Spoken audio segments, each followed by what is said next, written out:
Good morning, everybody. BA second year, semester third, uh, partition literature, optional English subject. Today,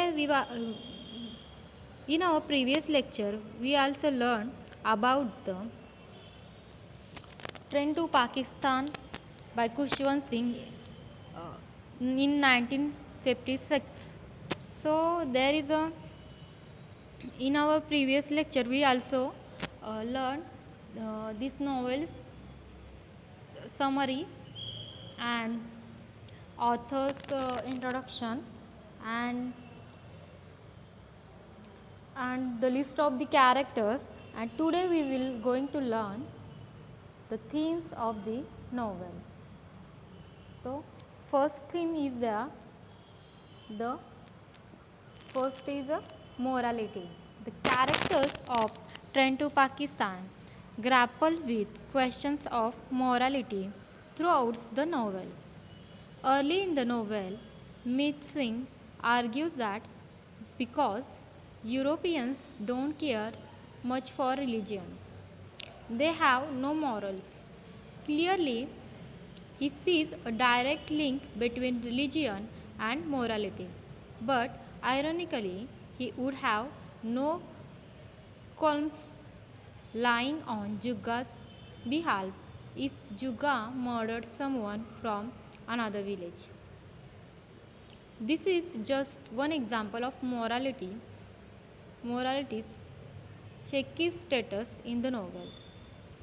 In Manovazra, being moral means being loyal to one's salt, to one's friends and fellow villagers. This takes precedence over truth, honor and financially integrity. Though this code of moral is baffling to outsider like Iqbal, it makes perfect sense to villagers like Meet Singh and Jugga. This code is one of the reasons why it's Jugga, not Iqbal, who sacrificed himself to save Manomazra's Muslims, even though Iqbal seems morally superior to Jugga for most of the novel. So, here is the first theme of Train to Pakistan is morality. And the Hukum Chand is another character. Here morality is the first character is the Jugga and second is the Hukum Chand. Hukum Chand is another key character when considered morality in Train to Pakistan. At every turn, he seems to wrestle internally with the decision he makes. For example, after Hasina spent the night at his house, he, wake up, he wakes up and feels old and unclean. He compares her to his daughter and feels remorseful about his actions, but realizes once he drinks again, his remorse will fade away. When Chand releases Jugga and Iqbal, hoping that they will save the train of Muslims from the mob, the morality of his decision haunts him again. He is effectively sending civilian men two civilian men of questionable intentions to save a group of refugees from certain death. And it's a mission that should have been his responsibility as magistrate of Manomazra. Chand knows this and feels uneasy about his choice but does nothing to fix it. Instead, he sits, cries, and prays, turning to religion in his hour, hour of moral ineptitude.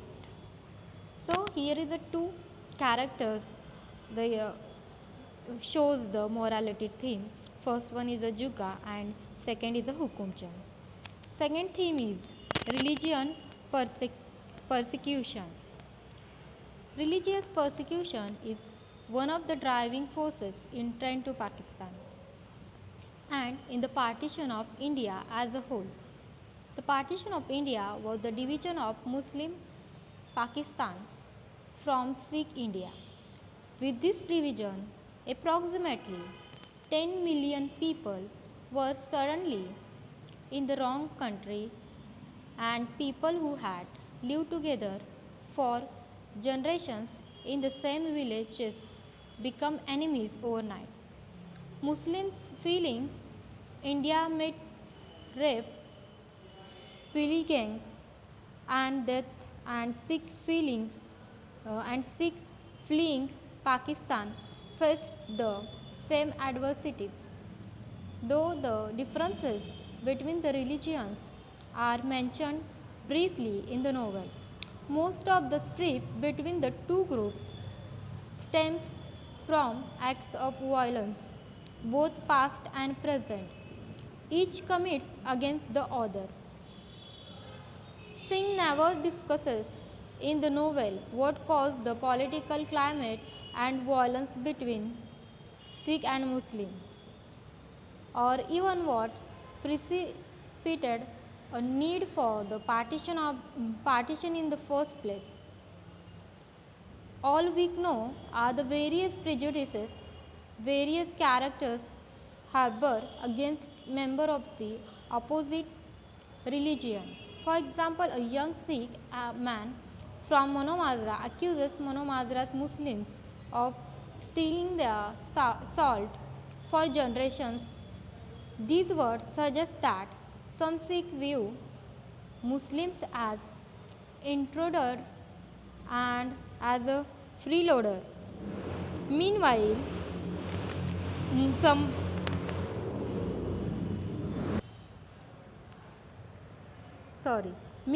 some Muslims view Sikh as barbarous infidels with ill intent because of their long hair, beards, and kirpans. Here we can see that the basis of the religion animosity isn't the religion themselves but the characteristic of the people who practice each religion.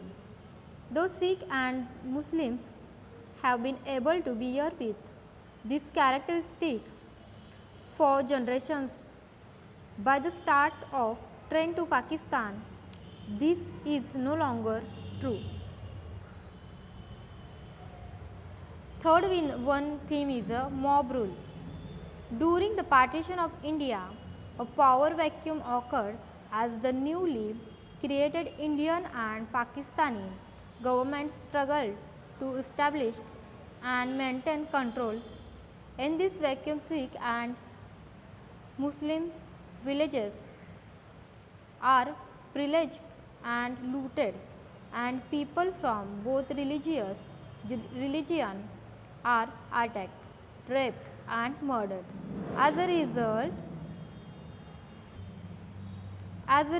a type of vigilant justice is established whereby an eye for an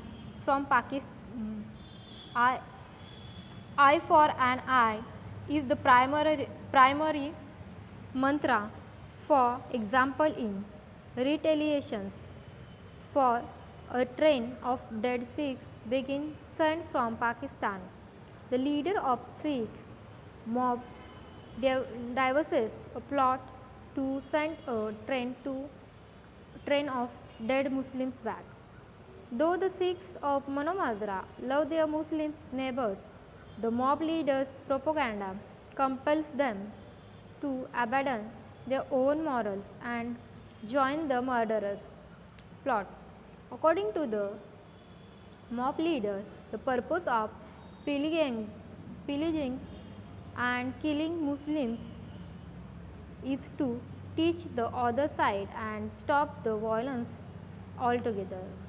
Clearly, he doesn't believe in the government's ability to regain control and establish peace. and thinks the people must take matters into their own hands. This is just one example of the instances of mob rule that gripped India and Pakistan during the partition. Third one theme is a corruption. For a partition of train to Pakistan, corrupt government officially and policemen are the main villains of the story. Iqbal is the first one to mention corrupt police when he discusses with Mit Singh the police system which instead of safeguarding, safeguarding the citizen maltreat him and lives on corruptions and bravery. Bravery. Iqbal's harsh review of India's police seems to foreshadow, sorry, foreshadows his own future dealing with them. For it's the next day that the head constable arrests him for Ram Lal's murder. Although he knows it's impossible for Iqbal to have committed the crime, once the sub-inspector and Hukum Chand find out about Iqbal's erroneous, erroneous arrest, they keep him imprisoned for their own nefarious plan. Rather than freeing the innocent man, even Jugga, who is also a victim of the police corruption, acknowledges they will let him off or keep him imprisoned based on their own whim. The police use a combination of intimidation, falsified documents, and torture to keep Iqbal and Jugga under their thumb. The corruption continues when the major villain of the novel shifts to the mob who want to kill the train of Muslims en route to Pakistan. Hukum Chand and the sub-inspector know of the plot, and as a government official it's their responsibility to stop it. However, their own fear of the mob of violent Sikhs prevent them from intervening. Instead, they turn to Jugga and Iqbal, the two men they kept falsely imprisoned for the murder of a Muslim man, to save the train full of Muslim men and women. Furthermore, they speculate that if Jugga and Iqbal fail, they can simply burn or bury the dead Muslims like they did the train of dead Sikhs from Lahore, effectively burying the truth. In the face of such a corruption, the disillusion of the Indian people with their government becomes easier to understand. So, there is a corruption theme. Fourth one is a national identity. At the heart of the 1947 partition of India are questions of national identity. What does it mean to be Indian, and what does it mean to be Pakistani? For many Muslims forced to leave India for Pakistan because of their religion, these questions are particularly pressing, as Imam Baksh points out. Muslims have lived in India for generations, setting roots and building lives. Their religion may be Pakistani, but their culture until now has been Indian. Not only are they being forced to relocate to a country they know nothing about, but they are experiencing violence and death along the way. Then, community. From the opening movement of train to Pakistan to its last turn, community plays a central role in the novel's plot. When Jugga is framed for Lala Ram Lal's murder, there is a disbelief. not because Juga is a model citizen, but because the idea he would perform a dacoity